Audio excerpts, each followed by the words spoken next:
Welcome to the Athlete Brand Advisor Podcast, featuring advice and interviews about athlete branding. Learn how marketing, public relations, and broadcasting can grow your brand. We also have special episodes to talk about recent news, events, and anything in the world of sports. The podcast is sponsored by Pliable, a versatile marketing, PR, and broadcasting company that identifies opportunities and creates tailored content for its clients. Now it's time to roll. Here's your host, Greg Glenn. Thanks, and welcome to the Athlete Brand Advisor Podcast. In this episode, we're talking about marketing, media results, and teeing it up. Today's guest is Lewis Schenk, Australia-based entrepreneur, founder of 3 companies, including Boost Media Agency. He has been privileged to work with over 1,000 business owners and entrepreneurs, helping them build their brand and strengthen their online presence. Now, when it comes to athletes and name, image, and likeness opportunities, many of them start an entrepreneurial journey. They start to market themselves. They start to build their presence online. So this is going to be a great conversation for athletes to hear. Lewis, welcome inside the Athlete Brand Advisor Podcast. Great. Thank you so much for having me, man. I'm really excited to dive right in. As we get started, I was thinking about everything that you do and especially some of the work related to mindset, personal development, personal branding. And I think all of that is really going to apply here today. So I first wanted to start off with personal branding because it's come on the scene more and more really in the past few years. And I'm curious to get your opinion about why you think more people are starting to see the value in building their own personal brand.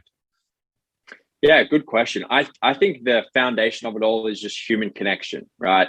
Whether you're doing business with I always like to use the example, like people would rather do business with a human being than a logo, right? If a company page with a logo reaches out to you or someone, a human reaches out to you, you have more inclination to go to the human. So I think the foundation of it is like human connection, but like how we can just connect with so many people online. People want relationships, relationships are the foundation of business as well. So I think it just helps you build a relationship with, your own community, wider communities. And yeah, it really helps you build trust with people. I also think too that social media has really kind of flipped a switch for people about the potential of the influence that they really have if you want to go after it. Correct. Yeah, it's crazy. Like we spoke about briefly, the power of TikTok, right? People who got on there early, literally just started posting content from day one, they've now got billions of followers and like can do pretty much anything they want. And like that, what people might not understand, like the definition is that's literally they've built themselves a personal brand, right? So it's industry agnostic. You don't have to be, you could be like someone working in construction and start building your own personal brand so that when you go to start your own construction company, you already have tons of people that know you and want to do business with you, right? So no matter what people do, they can always have a brand. Yep. And I completely agree. And we're starting to see that too more and more, obviously, with athletes. And as the Athlete Brand Advisor, I work with a wide range of athletes to help them build their athlete brand.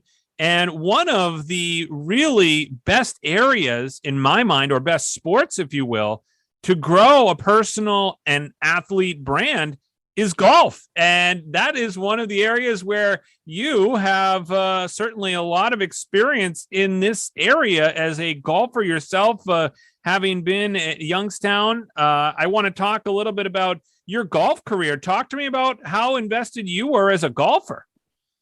Yeah, so kind of goes in 2 stages, or let's say 3. So when I was growing up as a junior golfer, like any kid, I just loved the sport to death. I could be at the golf course from 9 a.m. to 9 p.m. Never felt like a chore. It was always just chipping competitions with friends, putting comps, playing holes, all that great stuff. And then obviously school, year 11 and 12, wanted to get good grades to, succeed, quote unquote. And yeah, kind of fizzled out in terms of golf. Then had an interesting transition period where I just went traveling, didn't play any golf. And then I started school for university in Australia and just realized very, very quickly that it was not for me. And so, yeah, I had a couple of friends who were actually playing golf in junior college in the US, in New Mexico and Texas. And I was like talking to them and they sold it to me. Like, they didn't have to sell me on it. It sounded like the best thing ever. So I was like, the worst thing I could do is, not try it. So long story short, went over to college, and, I would honestly say then I wasn't ever trying to aspire to be pro. And it was purely, if I'm being honest, because I didn't actually realize that it was possible for me, right?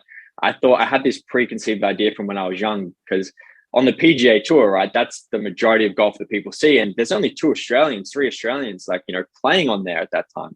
And so I'm like, oh, wow, like, you really have to be, in the top 2 or 3 in Australia to ever become a pro. I'm never going to be in that, right? And so it was a lack of awareness about, okay, there's actually all these different tours. And so it was part like a lack of education for me. But yeah, college was mainly just, enjoying life, obviously playing golf. And I did have 2 college wins, which was really good, but I never had that drive to play professionally until I actually came back from college and then took another year off golf, believe it or not. And then I actually got into personal development. I was sitting at home on my bed after a day at uni, and I picked up my phone, was just scrolling Instagram, and I see a post that pops up and it said, successful people read on average, 40 or 50 books a year, right? You obviously take that quote with a grain of salt, but the lesson there is that successful people will read. And I hadn't read any books since like Harry Potter in 6th grade. And I'm like, reading, it's boring. There's nothing to do, because again, it was school that kind of made reading boring, because we're reading, To Kill a Mockingbird, things that I'm not that really interested in, right? So I literally walked downstairs. My dad has this enormous bookshelf. My dad's been in business for himself for a long time. And the first book that caught my eye was a book called Positivity by Barbara Fredrickson, right? And I had a tendency when I was young to be very critical and harsh with myself on the golf course, right? Hit a bad shot, you suck. Hit a good shot, you suck, right? Which you and I both know is not the best not mindset conducive, to be in. Correct. And after reading this book and actually like the science and the case studies of like on a cellular level, the effect that actually positive thoughts have, my mind was blown. And from that minute, I was literally hooked on like reading and learning. So that was the start of like my personal development journey. But just applying that into golf, like there was this one, so pennants, I'm not sure if you're familiar with pennants, where it's like club versus club match play. So we're in like the top league in Australia for the pennants. And I was 3 down with 3 holes to go, right? The me of the past would have been like, no chance, just give up, whatever. Me then, I was literally telling myself on repeat, like I would have said it to myself thousands of times, like I will win this match. I will win this match. Going down the 16th, make a birdie. Going down the 17th, made a clutch 6-footer for par to win that hole. Then on the last hole, my guy hit it into trouble, end up winning that hole. And the whole time I'm just saying to myself, I'm going to win. Yeah. End up winning on the second playoff hole, right? And to me, that was one of the most incredible feelings ever, because I just didn't give up. And I just like convinced myself I was going to win. Obviously, there's an element of luck to it too, but it just kind of shows like the power when you actually think positive, that like you're going to give yourself a far greater chance of having that desired outcome, right?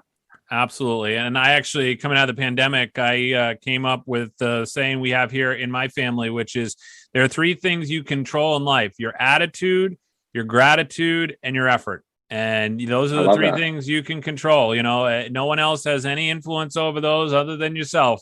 And so that really kind of helped us get our way through the pandemic. But it's also something I applied to my business, and help athletes realize the same thing. And I think that mindset and the mental side of any sport is such an important piece. And I think that we're starting to see that more and more. So I'm glad you bring that story up. That's a good one. Let's talk a little bit about golfers and branding, because I recently started working with a golfer, Caleb Manuel from the University of Connecticut, has aspirations to play on the PGA Tour. And he understands the value of a personal brand through athlete branding. And I wanted to get your kind of thoughts on that, knowing that, you obviously have a Boost Media agency and you've worked with entrepreneurs. You've obviously played golf. Thoughts on athletes and especially golfers really trying to go after this and build their brand and what it can do for them, right? I mean, really, when you think about the monetary value that it could have. Yeah. So it's pretty much like one of the biggest things you can possibly do. So you probably do know this, but if not, so the PGA Tour actually has an incentive program for the top 10 people who get the most impressions online, right? And I think the top person gets something like it's between $5 to $10 million for the season, purely for just generating impressions online, right? So that is their brand. That you'll see Bryson DeChambeau, he's posting TikToks every day. He's doing controversial things, right? Like hitting Brooks Koepka's head off a tee shot, right? Because he knows it's going to get attention. So exactly. It's like, yeah, as an athlete now in the world we live in, like you could quadruple the amount of money you make, right? Purely from brand deals. If you can generate 1 million, views in a video, that's worth a lot more to a company than, someone who's generating none or not even posting. So having that presence and obviously like the awareness and exposure, yeah, it could pay like enormous dividends. And actually, it's funny you say that. So when I was living in Melbourne, so this is when I was really trying to play professional golf. We probably have the highest percentage of best golfers in Australia in Melbourne, between there and Queensland, I would say.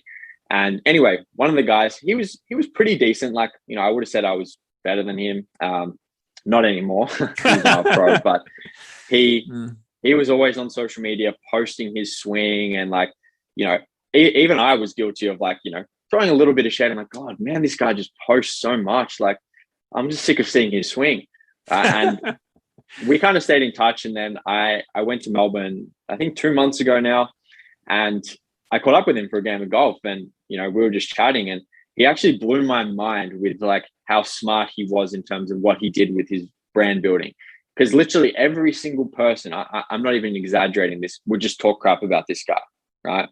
He's very good at blocking out the noise.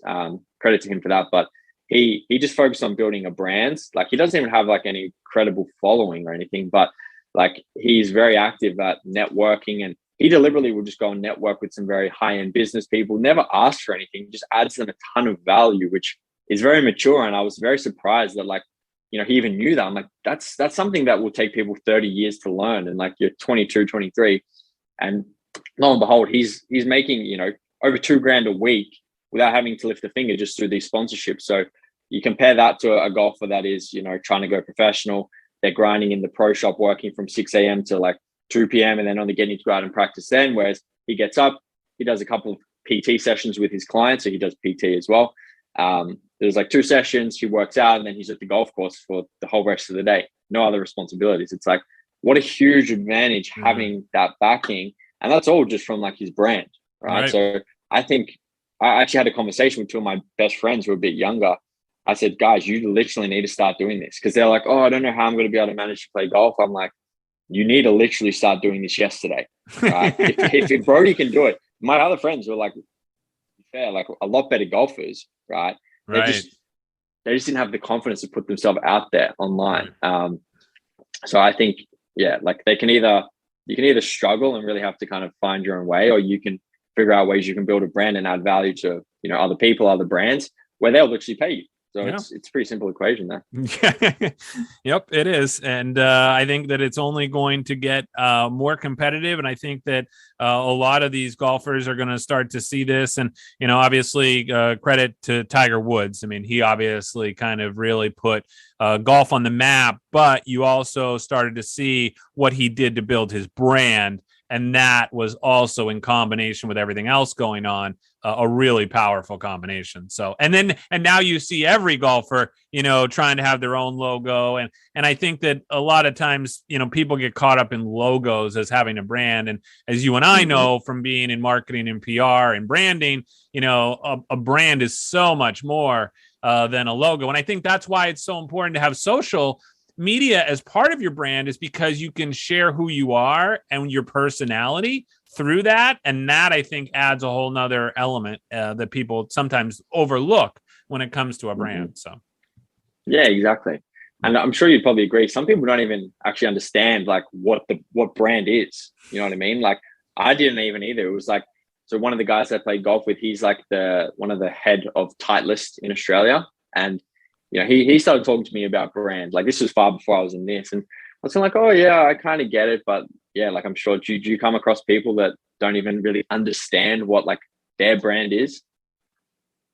Absolutely. I think that there's people that don't, I think there's even people that struggle to figure out how you and I in the same world here, what the difference between marketing and public relations and advertising are. Like there's a bigger picture there that sometimes people can't get their arms around. So what happens when you go and you work with an athlete, especially when you think about the NCAA level, and they may not be a marketing student, they may be in pre-med, they may be in occupational therapy, and they don't have the backing and the education that we have had and what we've seen of the value of marketing and PR and branding. And so it's unfamiliar territory to them. And kind of like you mentioned earlier, where if there's a lack of education, then it's really hard to know what you should be doing. And so I think that absolutely there's tremendous potential. And I say this all the time to the students that are in the NCAA that are majoring in marketing or communications, even if you're minoring in marketing, get the experience to build your own brand and get compensated for it with name, image, and likeness opportunities. Like that's an incredible opportunity that I'm trying to help athletes realize is in front of them. Yeah, no, I couldn't agree more. Yep. So let's talk about growing up. I'm curious, who were some of your favorite athletes? That's a really good question.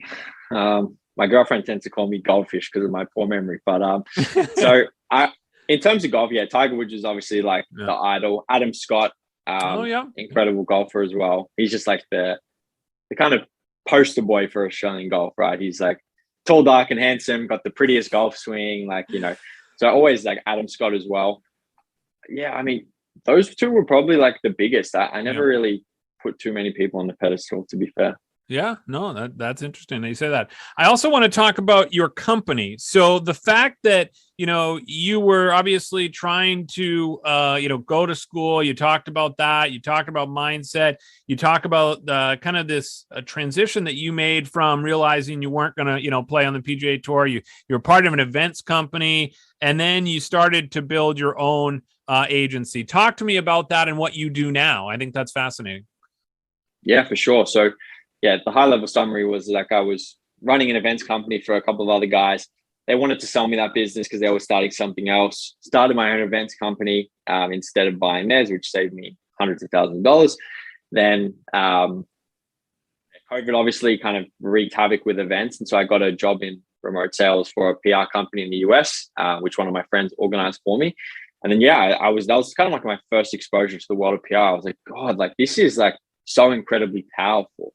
Right. Like, having like the tools and strategies to be able to get someone into something like a Forbes magazine. It's like, it's that thing that everyone wants. And like, how much authority does that give? It's like on a granular level, like, the biggest, things that lead society is like news and media, right? We give so much merit to what these people say. It's like, when you leverage that in like a business sense as well, like it's crazy. Some of like the results that can happen like instantly from like a business owner who's, been going along for a few years, doing pretty decent. Then all of a sudden, bang, they're in like Entrepreneur magazine. And then everyone's like, oh my God, like this person's the real deal. So it gives them that like that real status and expert level authority where it's like, this person is the no-brainer. So it's really fun to be able to help people achieve that. Because some people like myself, before I was exposed to that whole world, it was like, how's this possible? Right? Like, do you just sit around, wait, and one day like they come knocking on your door? Yeah, I mean, that can happen, right? Right, but like you'd probably know as well, most of the media attention goes to like the massive companies, the huge, companies raising billions of dollars in startup money. And it's always that. And like sometimes a small guy can kind of miss out. And so what we really like to focus on is like bridging that gap for the small to medium-sized businesses who, have incredible companies, doing really awesome things, but just aren't getting any attention from the media or know even how to get their attention, right? So that's where we kind of come in, and that's our bread and butter, I would say. Yeah, no, that's fantastic. And I think that, the other thing that's kind of changed in the media is, there's more and more media, I feel like, that are in niches that are allowing more companies or more brands to tell their story. And you don't sometimes have to land the big piece, but if you can land a few, 2 or 3 smaller ones, that adds a lot of credibility. And I feel like media attention kind of sometimes snowballs. If you can get some small momentum going, and then you can start to get it bigger and bigger and bigger and add to that snowball rolling down the mountain, then all of a sudden you've got something. And it's about finding, your key messages, finding what makes you unique. This is what I do with athletes. I mean, it's basically, I try to find out what makes them newsworthy. And every athlete has a story, just like every business has a story. How did you start? How did it work? How did you start to hire your first employee? When did you realize you were going to make it big? Like all that stuff, that's a story. And you and I can tell we're storytellers. That's what we do. And that's a lot of what public relations is telling people's story. And I love doing that. 100%. It is all about story. And like, it's funny you mentioned that, because it's probably unconsciously had an impact on like what I've done. So my dad actually has a company called Anecdote, right? And so obviously, an anecdote is like a short story.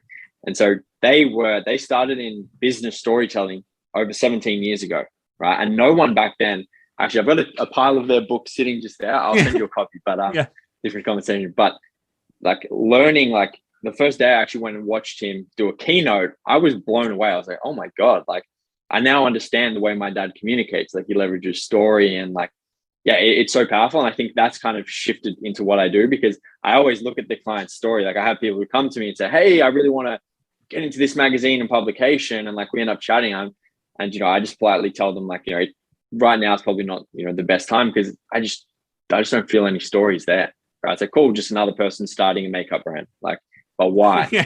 What was the reason? Like one of the best ones that we did, this lady, I think she has like 7 or 8 kids, and she started like a skincare brand during the pandemic because her husband lost his job. They had no money coming in. She invested literally all of her money, like pretty much down to like the last $500 she had, to be able to start this business. And like, fortunately, like it paid off, and now she's got, like, an incredibly successful company. It's like, that stuff is like what gets people's heart warm and like really creates that emotion. So it's like, finding those things that can invoke emotion in people through their story is, those are the things that I think always hit the best. Yep, I agree.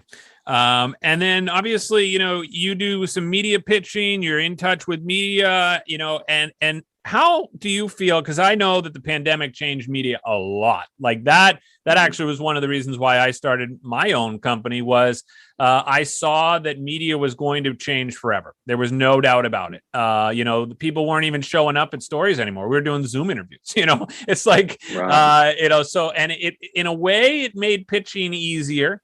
However, in a way, it made pitching harder, because now you're competing against anybody really for stories. And everyone wanted, and everyone also had a story to tell. We all have now a pandemic story.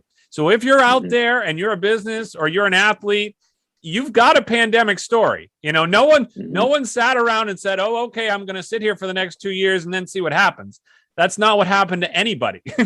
So we've all done something unique. I mean, I can tell you, I think you'll appreciate this, is basically during the pandemic, I helped my daughter learn how to ride a bike. And then we went out and we raised money for the American Lung Association in a 180-mile bike ride. And that's incredible. What we did. And she went from training wheels to being in a Trek. Like that's an incredible feat. That's incredible. And there's more people that have tons of stories like that. And I just, I can't wait to tell those stories. And I'm sure you're the same way. Yeah, 100%. Stories is like, it's the most simple form of communication. And it's just, it's incredible, the power. Like that was very heartwarming. Just hearing that, like I was visualizing like myself as a dad doing that with my daughter. I was like, wow, like I felt that. Yeah. Oh, well, thank you. I appreciate it. And that's, it inspires me. And the other thing too, you talk about stories is, I have Mission E50 through Pliable, which is the fact that I've got a 10-year-old daughter. I've seen the inequality in sports, and I want to help female athletes. So I created Mission E50 that says I'm going to increase the popularity of women's sports when I do female broadcasting, of women's sporting events. I'm going to put out there hashtag Mission E50. I'm going to also give opportunities to female athletes, and I'm going to always try to represent more than 50% female athletes in my company, because I believe that is a brand differentiator, and it's something that no one else is doing, and they deserve the opportunity just as much as the men do. Yeah, 100%. That is not only amazing, but it is an amazing separator in terms of standing out like that. Well done. Yeah. I respect that. I also want to finish here with how people can get in touch with you, some of the things that you do that people should be aware of so that they can get in touch with you and maybe continue to look at working with you. Yeah, for sure. So the best place to connect with me is on Instagram. So the handle is just Lewis Schenk, or one word. So I guess ultimately, as I kind of mentioned, we help business owners, entrepreneurs build their brand, get their name out there, share their story, ultimately reach more people and grow their business. So yeah, if you're one of those people looking for help, just reach out. We've got a ton of free resources as well. If anyone wants, how to even get themselves in the media for free, just literally reach out and we can send that over. Yeah, that sounds great. No, I appreciate your time here today. Do you have any, as a business owner, do you have any advice, or can you think of any ways in your career, maybe, as I like to say, that you were pliable, or advice that you might want to pass along to people about what you've done in your career?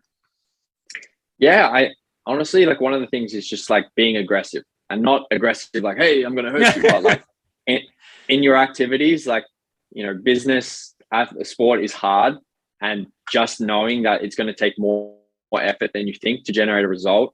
I know the times where I've done the best is when I have been the most aggressive. So whatever you think it's going to take, 3x to 5x to 10x or whatever that may be, and that's when you really will get the results.